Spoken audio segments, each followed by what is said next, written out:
सिद्ध ना काबे कैलाश में मोह को कहाँ ढूंढे।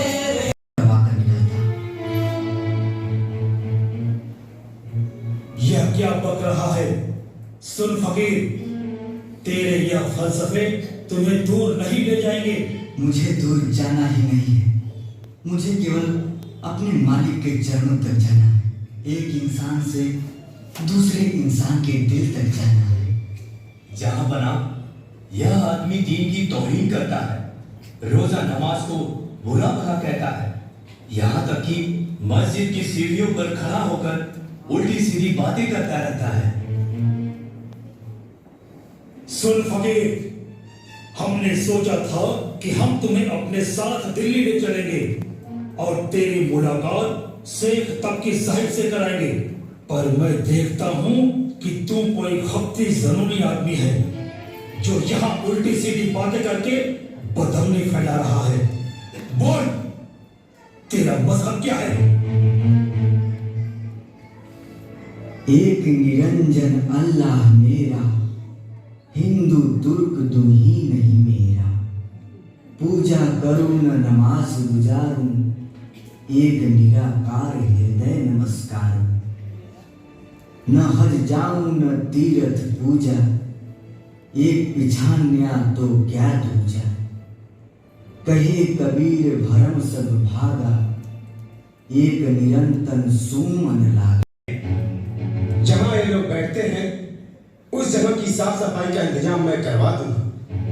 वहां सरकारी बिजली भेज दिए जाएंगी, पानी का छिड़काव भी हो जाएगा, छोटी मोटी सजावट भी कर दी जाएगी।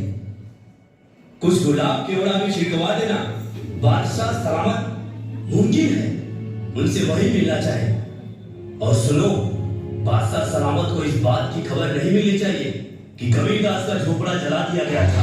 इस बात की है कि भगवान उन्हें गले से लगाए और भगवान तुम्हें भी गले लगाए।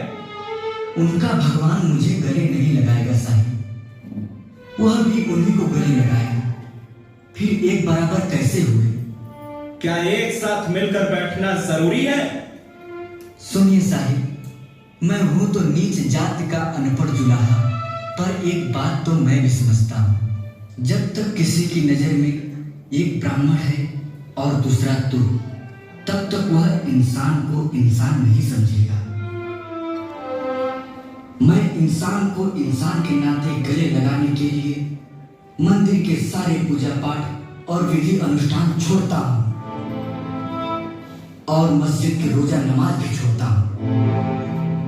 मैं इंसान को इंसान के रूप में देखता हूं। सुनो कबीरदास, यह काशी है, लोग तुम्हें कुचल देंगे। यहाँ का राजा हिंदू है, पर कोतवाल तुर्क है, लोधी बादशाह की अमलदारी है, और तुम खुद मामूली जुलाहे हो। क्या आपको कोतवाल साहिब ने मेरे पास भेजा है? नहीं नहीं, मुझे कोई क्यों भेजेगा? मैं तो तुम्हारे भले के लिए तुम्हें ये बता रहा हूं। या मनुष्य से प्रेम करना ही भगवान की सच्ची आराधना है। तभी मेरे मुंह से निकला, पोथी पढ़ी पढ़ी जग मुआ, पंडित भया न कोई, अढ़ाई आखर प्रेम का, पढ़े सुपंडित हो।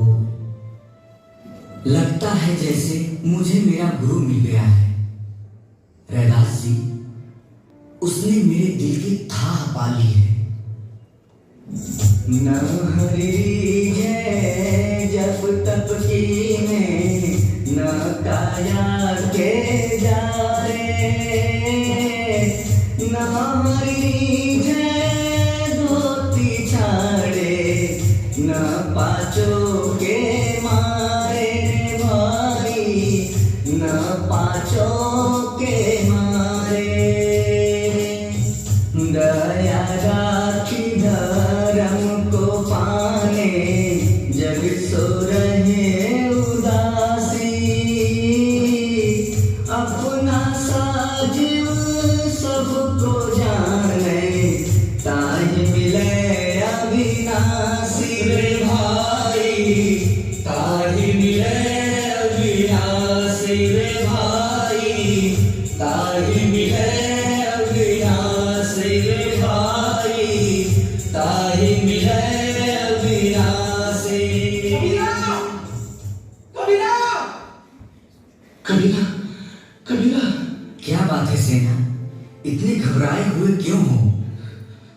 सुनो कबीर, सुनो भाई रैदास, तुम्हें याद है वो अंधा भिखारी जिसकी कुटिया में तुम एक बार गए थे? हाँ हाँ, तो बड़ा मीठा कंठ है उसका, गाता है तो लगता है आकाश से चांदनी झरझर कर उतर रही है। उसकी लाश ला रहे हैं। कोतवाली के सामने तुम्हारी कविता गा रहा था। कोतवाल ने उसे कोड़े लगवाए, चौथे कोड़े पर ही दम तोड़ गया।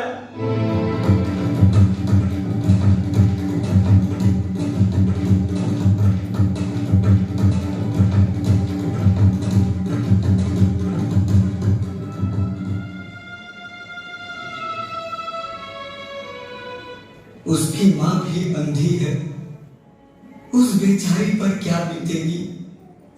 उसकी मां कहती थी, बेटा तेरी कवित गाता है तो भीड़ इकट्ठी कर लेता है। जब से तेरी कवित गाने लगा है, हमारे घर में चूल्हा जलने लगा है। अब मेरी कवितों के कारण अपना बेटा ही खो बैठी।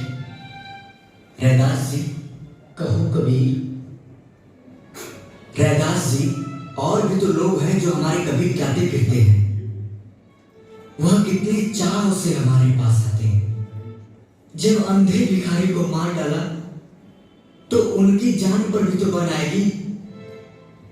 पंडे, मौलवी और कोतवाल के आदमी उन्हें भी तो नहीं छोड़ेंगे।